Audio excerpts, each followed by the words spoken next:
গতকাল থেকে স্যার এই কলকাতা বা যেখানে ভোট নেই সেখানেও অ্যালকোহলের দোকান বন্ধ। এইটা কেন স্যার কোনোবারই হয় না? দেখুন, অ্যালকোহল দোকান যেটা আছে, আমরা তো ইসিআই গাইডলাইন যেটা আছে 48 আওয়ার্স ওটাই আছে। এটা যে যে সার্কুলার বের করেছেন এক্সাইজ ডিপার্টমেন্ট, ওদেরকে আপনি জিজ্ঞাসা করবেন, আমিও জিজ্ঞাসা করবো যে এটা কেন করলেন উনি।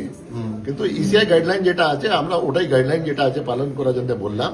48 আওয়ার্স যেটা আছে, ড্রাই ডে যেটা থাকে, কাউন্টিং দিন যেটা থাকে, তো ইসিআই গাইডলাইন আছে, ওটা আমরা তো ইসিআই গাইডলাইন অনুসারেই চলবো। যেখানে ভোট আছে সেখানে এক মিনিট, সেটা তো গাইডলাইনে বলা হচ্ছে যেখানে ভোট আছে সেখান থেকে 40 আওয়ার্স আগে থেকে, তাই তো? যেখানে ভোট নেই, যেখানে ভোট নেই আমার নলেজে নেই কেউ ওখানে বন্ধ হয়ে গেছে, নিয়ে গেছে, আমি তো শুনলাম এখন। কোথায় বন্ধ হয়ে গেছে? যেখানে ভোট নেই বন্ধ হয়ে গেছে। কলকাতা বিভিন্ন জায়গায়, সব জায়গায় আজ থেকে বন্ধ হয়ে গেছে। গতকাল থেকে এক্সাইজ কমিশনার যে অর্ডারটা করেছে তাতে অল ওভার। এখানে তো ইলেকশন আছে 29 তারিখে। 96 আর কোথায়?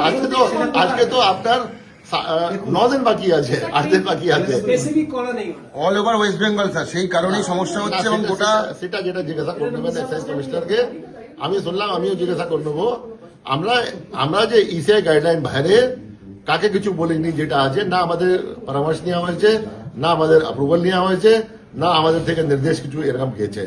আমরা নির্দেশ দিয়েছি যেটা আছে, যেটা মিটিং ওনার সঙ্গে করলাম, এক্সাইজ অফিসার সঙ্গে মিটিং করলাম, কি আপনার ইলিগাল লিকার মুভমেন্ট যেটা